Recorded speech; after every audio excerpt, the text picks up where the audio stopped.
శ్రీనివాస్ ఆంధ్రప్రదేశ్ రైతు సంఘం ఏలూరు జిల్లా కార్యదర్శి. మొంతా తుఫాను కారణంగా ఈరోజు ఈ నెల 30వ తారీఖున 31వ తారీఖున జరగాల్సిన ఆంధ్రప్రదేశ్ రైతు సంఘం జిల్లా మహాసభల్ని వాయిదా వేయడం జరుగుతూ ఉన్నది. ఆంధ్రప్రదేశ్ రైతు సంఘం 23వ జిల్లా మహాసభల్ని ఈ నెల 30-31 తారీఖుల్లో జంగారెడ్డిగూడెం పట్టణంలో నిర్వహించాలని చెప్పేసి భావించడం జరిగింది. అయితే మొంతా తుఫాను అతి తీవ్ర ప్రభావం చూపించడంతో మరి ఒకవైపు ఏమో పంటలు దెబ్బతిని రైతులు నష్టపోయే పరిస్థితుల్లో ఉన్న కారణంగా ఈ మహాసభని వాయిదా వేయడం జరుగుతూ ఉన్నది. ఈ మహాసభ మళ్ళీ ఎప్పుడు నిర్వహించేది తదుపరి తేదీలు కూడా త్వరలోనే మేము ప్రకటిస్తాము.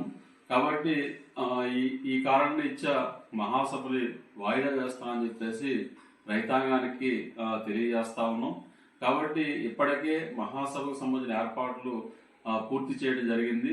అయితే ఈ తుఫాను నేపథ్యంలో మహాసభల్ని వాయిదా వేస్తూ ఈరోజు జరిగిన రైతు సంఘం జిల్లా ఆఫీస్ బేర సమావేశం నిర్ణయించింది. కాబట్టి ఈ విషయాన్ని రైతులందరూ కూడా గమనించాలని చెప్పేసి కోరుతా ఉన్నాం. దీంతో పాటు ఈరోజు తుఫాను ప్రభావం వల్ల చాలా చోట్ల పంటలు దెబ్బతిని రైతాంగం నష్టపోతా ఉన్నారు.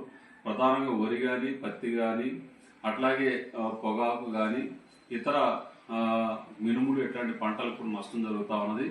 అయితే ప్రభుత్వం ఈ పంట నష్టాలు జరగకుండా ముందస్తుగా కొన్ని జాగ్రత్తలు తీసుకుంటే బాగుండేది. ఎక్కడ కూడా రైతాంగానికి టార్పాలిన్లు ఇవ్వడం కానీ లేదా కొన్ని ఇట్లాంటి జాగ్రత్తలు తీసుకోవడం కానీ చేయలేదు. రెండోది, జగాడి మండలంలో ప్రాంతంలో వరి కోతలు ప్రారంభమవుతా ఉన్నాయి. కాబట్టి ఈ తడిచి ధాన్యం కూడా అక్కడక్కడ కూడా మొలకలు వచ్చే పరిస్థితి కనబడతా ఉన్నది. కాబట్టి తుఫాను ప్రభావిత ప్రాంతాల్లో అధికారులు వెంటనే పర్యటనలు చేసి పంట నష్టాలను కూడా నమోదు చేయాల్సిన అవసరం ఉందని చెప్పేసి మేము భావిస్తా ఉన్నాం. కాబట్టి పంటల నష్టమైన రైతాంగాన్ని ఆదుకోవాలని చెప్పేసి సందర్భంగా మేము కోరుతా ఉన్నాం.